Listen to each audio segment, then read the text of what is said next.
성도 여러분 반갑습니다. 오늘도 우리 주님이 함께 하시는 가운데 하나님이 맡겨주신 사명 즐겁게 감당한 복된 하루가 되신 줄로 믿습니다. 이 시간이 가정 예배를 통해서 우리가 함께 은혜를 나눌 본문 말씀 마가복음 9장 30절부터 32절까지에 있는 말씀입니다. 마가복음 9장 30절부터 32절까지에 있는 말씀 봉독합니다. 그곳을 떠나 갈릴리 가운데로 지날새 예수께서 아무에게도 알리고자 아니하시니 이는 제자들을 가르치시며 또 인자가 사람들의 손에 넘겨져 죽임을 당하고 죽은 지 3일 만에 살아나리라는 것을 말씀하셨기 때문이더라. 그러나 제자들은 이 말씀을 깨닫지 못하고 묻기도 두려워하더라. 아멘. 귀신에 사로잡힌 아들의 문제를 해결하지 못하는 이 제자들의 모습을 보면서 예수님은 답답함을 토로하십니다. 언제까지 내가 너희와 함께 하겠느냐? 왜 이런 답답함을 토로하셨을까요? 예수님이 계획하신 하나님의 그 때가 십자가의 제물이 되시는 때가 가까워 오고 있었기 때문입니다. 제사장들과 서기관들에게 버림을 받고 죽임을 당해야 하는 시간이 다가오고 있는데 제자들은 예수님의 계획을 그리고 예수님의 말씀을 듣고 이해하기는커녕 오히려 자기들만의 이익을 계산하느라 정신이 없었기 때문입니다. 사실 제자들로서는 예수님의 말씀을 이해할 수가 없었지요. 예수님은 이스라엘 백성들이 수백 년 동안 기다리던 하나님이 보내신 구원자라고 제자들은 믿고 있었습니다. 그런데 왜 제사장들과 서기관들에게 버림을 받고 죽임을 당해야 하는지 제자들은 도저히 이해할 수가 없었던 것이 당연합니다. 바벨론의 포로로 끌려갈 때에 이스라엘 백성들은 이제 모든 것은 끝났다고 생각했고 포기하려고 했습니다마는 선지자들을 통해 말씀하시는 하나님의 말씀을 듣고 그들은 다시 희망을 가졌습니다.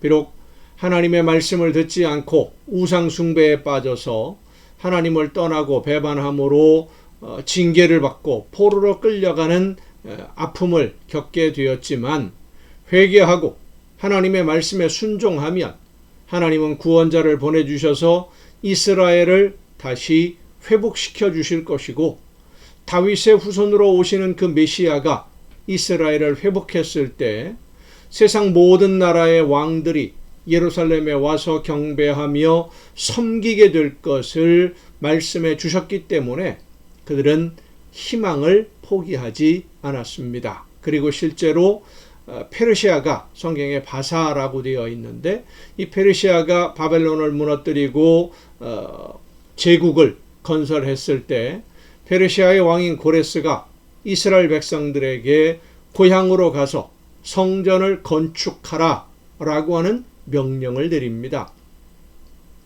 전쟁에 져서 포로로 끌려온 노예들에게 다시 고향으로 돌아가서 자기들이 믿는 신의 신전을 세우고 그 신을 섬기도록 허락한다는 것은 그 당시로서는 도저히 있을 수 없는 일이었고 불가능한 일이었는데 그런데 하나님의 말씀대로 이스라엘의 멸망을 선포하고 예루살렘의 멸망을 선포하던 선지자들이 백성들의 핍박을 받으면서도 하나님의 말씀을 전했는데 그 하나님의 말씀대로 이루어지는 것을 페르시아 바사왕 고레스를 통해서 이스라엘 백성들이 보았어요. 경험했습니다. 그것을 알게 된 하나님이 말씀대로 이루신다는 것을 알게 된 이스라엘 백성들은 그러면 하나님이 구원자를 보내셔서 이제 이스라엘을 완전히 회복하고 다윗이 다스릴 때와 같이 주변의 다른 나라들을 다스리는 나라로 세워주실 것이다 라고 하는 소망을 품게 된 겁니다.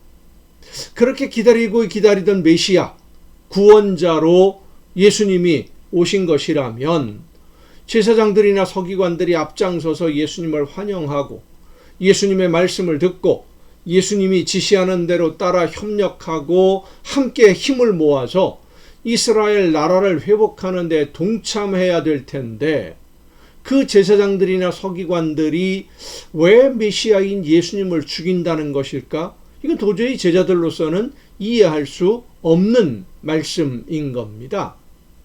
제자들이 예수님의 이런 말씀들, 특히 죽으심에 대한 말씀을 이해할 수 없는 것은 예수님에 대한 제자들의 생각이 이미 어떤 전제를 가지고 선입관을 가지고 있었기 때문입니다. 예수님은 하나님이 보내신 메시아이면서 구원자이고 이스라엘을 다시 강한 나라로 세울 지도자라고 확신하고 있었는데, 예수님이 제사장들에게 버림을 받고 죽임을 당한다? 이건 도저히 있을 수 없는 일이잖아요.